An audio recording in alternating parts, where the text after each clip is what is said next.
UPSC में कैसे question आ सकते हैं, पेपर 2 और पेपर 1 में दोनों में क्वेश्चन आते हैं इससे। और जो लैंग्वेज का जो इशू है पहले इतिहास में कहाँ पर हुआ था और इसको लेकर ये इतनी ज़्यादा कंट्रोवर्सी क्यों रहती है, उन सारे मुद्दों के ऊपर हम बात करेंगे। और इसको लेकर कॉन्स्टिट्यूशन में क्या प्रोविजन है, इसको लेकर जो पार्लियामेंट में जो क्वेश्चन पूछे गए हैं उनका क्या जवाब मिला है, सारा A to Z पढ़ेंगे। और इसको एजुकेशन में इसका क्या रोल है। देखिए ये जो है ये टॉपिक है, इसमें दिया गया है कि जो उद्धव ठाकरे है और राज ठाकरे, यानी कि जब आप देखेंगे महाराष्ट्र की पॉलिटिक्स दोनों फिलहाल अलग अलग हैं, एक साथ नहीं है। तो दोनों ने एक जैसी स्टेटमेंट पास की है कि जो वहाँ पर सरकार है, जो महाराष्ट्र में सरकार है, सरकार फडणवीस जी वहाँ के मुख्यमंत्री हैं, तो सरकार ने क्या किया, प्राइमरी स्कूलों में हिंदी को लागू करने की बात की है। तो यहाँ पर इन्होंने काफ़ी ज़्यादा क्रिटिसाइज किया है और क्रिटिसाइज करते हुए यहाँ तक इन्होंने स्टेटमेंट दिया है कि हम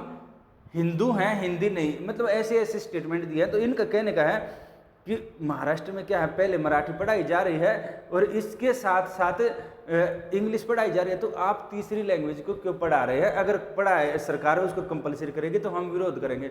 सेम स्टेटमेंट आप अलग रूप में कुछ समय पहले तमिलनाडु से आई थी। तमिलनाडु के जो मुख्यमंत्री है स्टालिन, उन्होंने क्या बोला था, उन्होंने बोला था कि सेंट्रल गवर्नमेंट जो 3 language formula, new education policy की बात करते हैं, तो नई शिक्षा नीति में 3 भाषाओं का फॉर्मूला है, यानी कि आपको एक स्थानीय भाषा पढ़नी होगी, एक बाकी 2 लैंग्वेज पढ़नी होगी, जिसमें कि एक अंतर्राष्ट्रीय भाषा के रूप में इंग्लिश को पढ़ाया जाता है, स्थानीय भाषा के रूप में जैसे तमिलनाडु तमिल को पढ़ाता है। इसके अलावा तीसरी कोई लैंग्वेज पढ़ानी होगी बच्चों को। तो तीसरी लैंग्वेज के रूप में ये दिया गया कि कोई भी लैंग्वेज हो सकती है।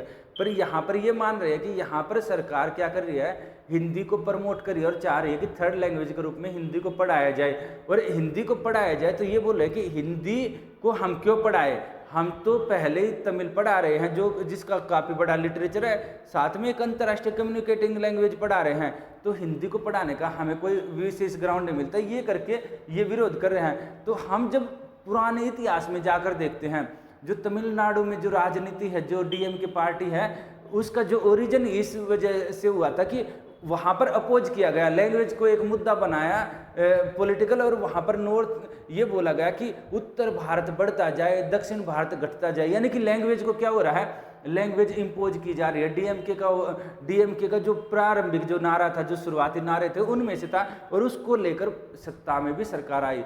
क्यों अब बात होती है लैंग्वेज का ही क्यों इशू उठाया जा रहा है। देखिए लैंग्वेज के बेस पर ना नौकरियां मिलती है, लैंग्वेज को बेस पर जितने रोजगार होते हैं सारे वो होते हैं। लैंग्वेज न सिर्फ कम्युनिकेटिंग है, इसके अलावा लैंग्वेज काफ़ी ज़्यादा जीवन से लेकर संस्कृति से लेकर हर चीज़ को डिसाइड करते हैं। कैसे, जैसे हम बात कर रहे हैं, हमारी जो लैंग्वेज है वो कैसी है, इंग्लिश है, हिंदी और इंग्लिश मिक्स में हम आपसे बात करें। यही अगर मैं आपसे फारसी या फिर चाइनीज में बात करूं तो क्या रहेगा, हो सकता है आपको समझ में आए, हो सकता है अगर आपने हल्का फुल्का कहीं सीखा हो तो समझ में आए, नहीं तो हो सकता नहीं समझ में आए, और कोई एंशिएंट लैंग्वेज। और अगर सरकार उस लैंग्वेज को, जैसे मान लो इंडिया की सरकार अगर चाइनीज लैंग्वेज को है, उसी को अगर बोल दे ऑफिशियल लैंग्वेज है, रातों रात आ जाए कि चाइनीज लैंग्वेज जो जानते हैं उन्हीं को नौकरियां मिलेगी, हर जगह चाइनीज लैंग्वेज का रहेगा, तो क्या होगा, इससे चीज़ें जो नहीं जानते उनको काफ़ी ज़्यादा मुश्किल हो जाएगी। इसके अलावा जो लोग हैं, जो लिटरेचर लिखा है हिंदी में और बाकी जो स्थानीय भाषाओं में, उसको लेकर लोग का अच्छा खासा क्रिटिसाइज करने लगेगा कि हाँ दूसरे देश की चीज़ें थोपी जा रही है। तो हम देखते हैं इतिहास में भी क्या हुआ, कुछ ऐसा ही हुआ था यूरोप में। यूरोप में जो राजा थे, बड़े बड़े राजा थे, वो कोलैप्स कर गए, यानी कि उनका साम्राज्य पूरी तरह से टूट के बिखर गया। क्यों? क्योंकि स्थानीय स्तर पर लैंग्वेज के मुद्दे उभरे, और जो लैंग्वेज के मुद्दे उभरे तो उनको क्या हुआ, उनको राजा टैकल नहीं कर पाए, और नहीं कर पाए तो उसमें अलग अलग भाषाओं के मुद्दे ने उसके पूरे साम्राज्य को तोड़ दिया। ऐसे करके छोटे छोटे यूरोप में देखें काफ़ी ज़्यादा देश बने हुए हैं। सेम मुद्दा भारत में भी उभरा था। ये ऐसा नहीं है कि आज का मुद्दा, ये काफ़ी पुराना मुद्दा है। सेम मुद्दा जब उभरा था तो इंडिया में भी जब फ्रीडम मूवमेंट हो रहा था, जब स्वतंत्रता की लड़ाई हो रही थी, जब उसके आज़ादी का आंदोलन हो रहा था, तो उसके बाद, उसके जस्ट बाद उभरा था, और उसके समय भी लैंग्वेज को लेकर अच्छी खासी बातें की जा रही थी। जैसे ही भारत आज़ाद हुआ, साउथ में काफ़ी बड़ी मांग उठने लगी।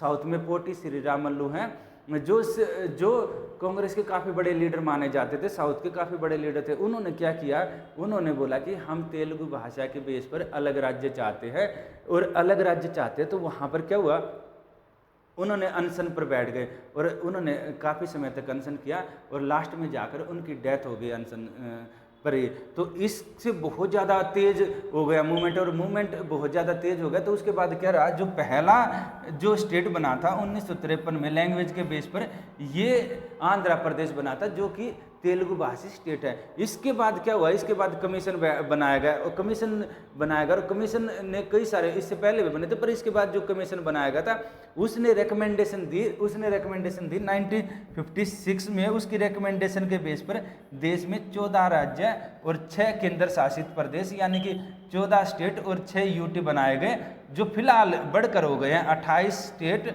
और यूटी हो गए 8। ये हो गया फिलहाल का सिनेरियो ये है। तो जो ये 14 राज्य बनाए गए थे, तो इनमें आप देखें कहीं ना कहीं ये बोला था आयोग ने कि काफ़ी ज़्यादा चीज़ों को ध्यान में रखना चाहिए। उनमें से जैसे कि प्रशासनिक सुविधा, एडमिनिस्ट्रेटिव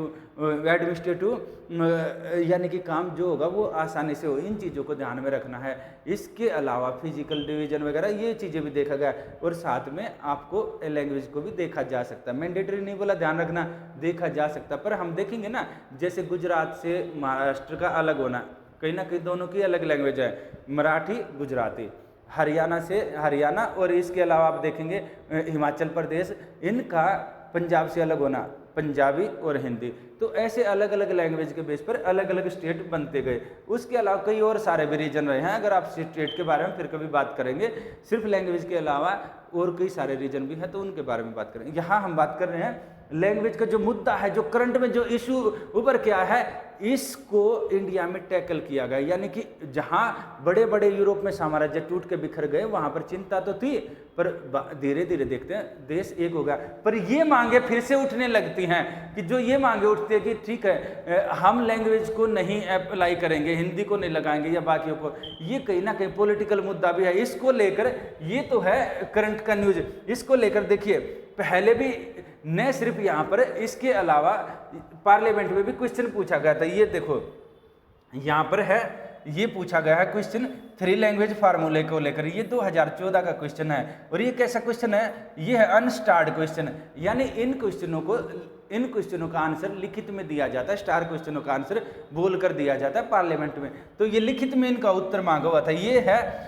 ये HRD मिनिस्ट्री से मांगा गया था। उसमें स्मृति ईरानी जी HRD मिनिस्टर थी। तो इन्होंने पूछा था कि whether the government is implementing 3 language formula across the country in letter और स्पिरिट, कि ये बोल रहे हैं कि क्या देश में 3 लैंग्वेज फार्मूला अप्लाई किया जा रहा है। पहला क्वेश्चन ये पूछा, ऐसे करके अलग अलग पूछा है। If so the detail there of along with the objective of 3 language formula, कि अगर ये अप्लाई किया जा रहा है तो इसके साथ इसका क्या उद्देश्य है और इसके बारे में बताइए। ये करके पूछा हुआ था क्वेश्चन, बाकी इसी से रिलेटेड आगे का है। तो इसका जो आंसर आया था मिनिस्टर की तरफ से। तो आंसर क्या आया था, ये स्मृति ईरानी जी हैं, स्मृति ईरानी जी उस समय थी। तो इन्होंने आंसर दिया था, ये दिया था the national policy of education. ये जो नेशनल एजुकेशन पॉलिसी है जो 1986 में थी, इसमें है retreated the need of implementation of 3 language formula in its true spirit. 3 language formula were recommended by national education policy 1968। ये बोल रहे हैं कि इससे पहले इन्होंने बात किया 1986 की एजुकेशन पॉलिसी की, उससे पहले फिर इन्होंने कोट किया, इससे पहले की एजुकेशन पॉलिसी का कोट किया 1968, 1986 की 1968 की दोनों एजुकेशन पॉलिसी को कोट करते हुए बताया the 3 language formula as stated in 1968 policy. यही बता रहे हैं कि 1968 की जो पॉलिसी है उसमें 3 लैंग्वेज फॉर्मूला का इस रूप में बोला गया है। पहला बताया गया है the first language to be studies must be mother tongue और द रीजनल लैंग्वेज, यानी जो पहली लैंग्वेज जो पढ़ाई जाएगी बच्चों को वो क्या रहेगी, वो मदर टंग होगी। ऐसा नहीं होगा कि पहली क्लास में इंग्लिश या फिर कोई दूसरी लैंग्वेज, नहीं, पहली क्लास में जो पहली क्लास में बिल्कुल इंग्लिश या बाकी चीज़ें हो सकती है, पर उसके साथ जो मदर टंग होगी, जैसे कि तमिल में तेलुगु हो गई, कर्नाटक में कन्नड़ हो गई, उड़ीसा में उड़िया हो गई, तो जैसे नॉर्थ इंडिया में ज़्यादातर हिंदी होती है, उसके साथ इंग्लिश चलती है। तो ये बोला गया कि स्टडीज मस्ट बी जरूरी है मदर टंग और रीजनल लैंग्वेज, या तो मदर टंग होगी या कोई एक रीजनल लैंग्वेज होगी। द सेकंड लैंग्वेज होगी उसके बाद इन हिंदी स्पीकिंग स्टेट, जो भारतीय राज्य जो हिंदी भाषी राज्य है उनमें जो सेकंड लैंग्वेज है, ये फर्स्ट लैंग्वेज की बात कर रहा है, ये सेकंड की कर रहा है, यहाँ पर थर्ड लैंग्वेज की बात की जा रही है। State the second language will be some other modern language और इंग्लिश, ये बोल है अदर मॉडर्न लैंग्वेज और इंग्लिश, और अदर मॉडर्न लैंग्वेज के रूप में ये किसे शामिल कर रहे हैं, स्टडीज एज मॉडर्न लैंग्वेज, जो अदर मॉडर्न लैंग्वेज में संस्कृत को भी मे आल्सो लिखा है, याद रखना मे आल्सो, यानी कि संस्कृत भी हो सकती है मॉडर्न लैंग्वेज में, ये लिखा हुआ है मॉडर्न लैंग्वेज, या फिर इंग्लिश होगी।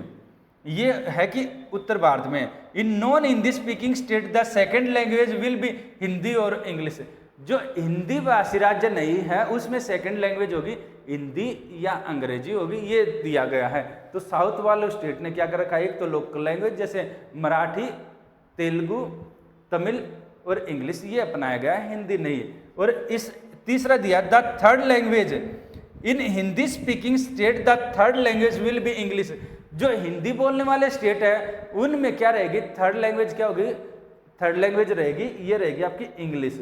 और modern Indian language not studies at second language, या फिर मॉडर्न जो लैंग्वेज है जो कि सेकंड लैंग्वेज के रूप में स्टडी नहीं की जाती, यानी कि कहने का है कि जो थर्ड लैंग्वेज होगी या तो हिंदी होगी जहाँ पर, या फिर संस्कृत होगी, जहाँ पर हिंदी पहले पढ़ाई जा रही तो थर्ड लैंग्वेज के रूप में वहाँ संस्कृत को रखा जा सकता है, ये बोला गया है, ठीक है। और जहाँ पहले संस्कृत है तो वहाँ हिंदी रखा जा सकता है, वाइस वर्सा चलेगा, तो ये बोला गया है। यानी कि यहाँ पर उन्होंने आंसर दिया, उन्होंने जो न्यू एजुकेशन पॉलिसी है ये आई थी उससे पहले की एजुकेशन पॉलिसी को कोट करते हुए ये आंसर दिया था कि 1986 की और 1968 की, कि इनमें 3 भाषा फार्मूले के बारे में क्या कहा गया है, और सबसे ज्यादा कंट्रोवर्शियल यही होता है साउथ में। अब हम बात करते हैं इसको लेकर संविधान हमारा क्या बोलता है।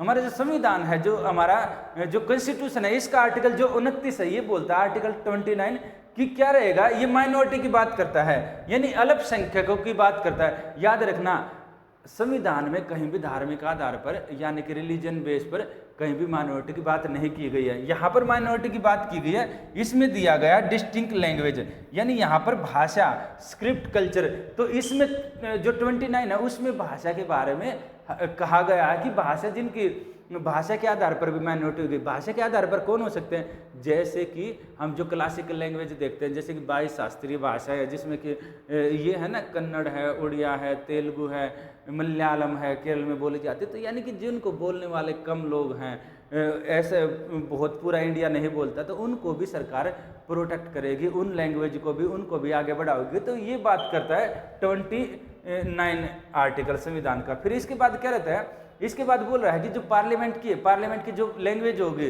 तो वो कैसे रहेगी। पार्लियामेंट में है कि ये रहेगी हिंदी इंग्लिश के बारे में बात करता है। सेम क्या है, सेम लेजिस्लेचर की बात करता है।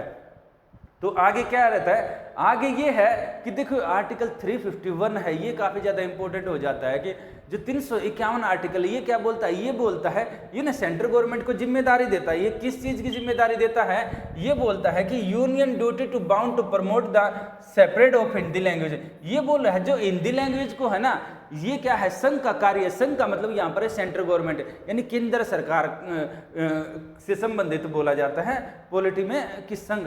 तो यहाँ संघ का काम है कि हिंदी लैंग्वेज को प्रमोट करे, और किसी का नहीं लिखा हुआ है हिंदी लैंग्वेज को। और इसके आगे जब हम आगे देखेंगे तो आगे हम ये देखते हैं ऑफिशियल लैंग्वेज ऑफ यूनियन, यानी संघ की क्या होगी, संघ की जो ऑफिशियल लैंग्वेज है वो होगी हिंदी। याद रखना राजभाषा, यहाँ पर हम बोलते हैं ना कि राष्ट्रभाषा नहीं है। याद रखना हिंदी में बच्चे कंफ्यूज रहते हैं और काफी ज्यादा इशू रहता है। राष्ट्रभाषा नहीं है हिंदी, ये क्या है, ऑफिशियल लैंग्वेज है, राजभाषा। यानी कि जो संचार किया जाएगा वो संघ का वो रहता है उसमें, पर संचार इसके साथ इंग्लिश में भी किया जाता है। आप इस चीज को याद रखना, यानी कि जो कम्युनिकेशन किया जाता है वो English. Official language of union है, यूनियन की है हिंदी। ये तो बहुत बार क्वेश्चन आते हैं, इस टॉपिक से बहुत क्वेश्चन आते हैं पीटी मेंस में, दोनों में। मेंस में आपका रीजनल वाला इशू रहता है इसका। तो इसके अलावा क्या रहता है, जो पार्लियामेंट प्रेसिडेंट क्या कर सकता है, कमेटी बना सकता है लैंग्वेज को लेकर। फिर आगे दिया गया है ये स्टेट लेवल पर बात करता है इनका। फिर ये बोल रहे हैं कि ये सारा का सारा उसी से रिलेटेड है, स्टेट लेवल पर जो सबसे मेन है। और इसको लेकर जैसे राष्ट्रपति कोई है, प्रेसिडेंट है, कोई कमीशन वगैरह बना सकता है, ये उसके आर्टिकल थे मेन, इनका समरी यही था। फिर अगला आर्टिकल है जो आपका आर्टिकल है ना 348, ये क्या बोलता है, देखो यहाँ पर कमाल की बात है, यानी कि जो 348 अनुच्छेद है ये बोलता है कि यहाँ पर क्या रहेगा, ये जो इंग्लिश रहेगी, यानी कि जो कोर्ट की है, language should be use in supreme court and in high court and for acts bill etc, ये क्या रहेगी, ये रहेगी इंग्लिश लैंग्वेज, यानी इंग्लिश लैंग्वेज होती है। इसलिए कई बार आप देखते हैं, देखिए इसके अलावा कई सारे स्टेट ना कानून बनाकर हिंदी को भी एक लैंग्वेज बना देते हैं, जैसे कि बिहार में कर रखा है और कई सारे स्टेट ने भी कर रखा है कि वहाँ पर जो सुनवाई होगी, जो बात कार्यवाही होगी, वो हिंदी में भी हो सकती है, पर संविधान बोलता है इंग्लिश में सुप्रीम कोर्ट और हाई कोर्ट की जो लैंग्वेज है वो रहेगी, इंग्लिश रहेगी। इसलिए आप देखते हैं कोर्ट की जो मैक्सिमम कार्रवाई होती है, सारी कार्रवाई इंग्लिश में रहती है, ये रहता है। ये इसके अलावा जब हम देखते हैं कि ये क्या रहेगा, ये कानून से ही है। और इसके अलावा directive to development of Hindi language, ये डायरेक्टिव है कि इनको बढ़ावा देना चाहिए। और इसको लेकर ये है ना कि जो संविधान की जो 8वीं अनुसूची है, संविधान में कुल मिलाकर 12 अनुसूचियाँ, टोटल 1 2 3 4 5 6 ऐसे करके 12 अनुसूची है। अलग अलग अनुसूची में अलग अलग चीजें दी गई है। अब बात आती है अनुसूची क्या होती है। देखिए अनुसूची का मतलब है कि जो चीज संविधान में जैसे 1 से लेकर 395 आर्टिकल मूल संविधान में लिखे हैं, उनमें जो चीजें नहीं शामिल की गई, कई बार आपने देखा है ना कंपनियां लगा देते, स्टार लगाकर पीछे लिख देते, तो सेम कुछ इसी रूप में मान सकते हैं। जो संविधान में जो शेड्यूल है, यानी कि जो शेड्यूल है, यानी कि जो अलग अलग बातें हैं, जो 8वीं बातें, पहला शेड्यूल, सेकंड, थर्ड, फोर्थ, ऐसे करके जो 8वां शेड्यूल है, उस शेड्यूल में जो भाषाओं के बारे में लिखा गया कि कितनी भाषाएं हैं, लास्ट में जो जोड़ी गई थी वो थी MBDS, मैथिली, बोडो, डोगरी, संथाली, ये बाद में जोड़ी गई थी, 18 थी।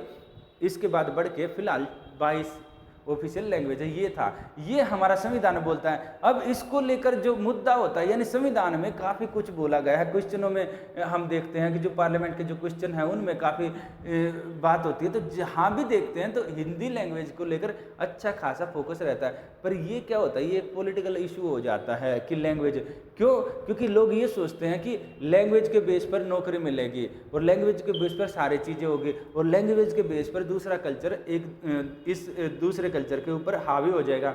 यही सारा का सारा मुद्दा है और इसको लेकर कहीं ना कहीं पॉलिटिक्स होती रहती है।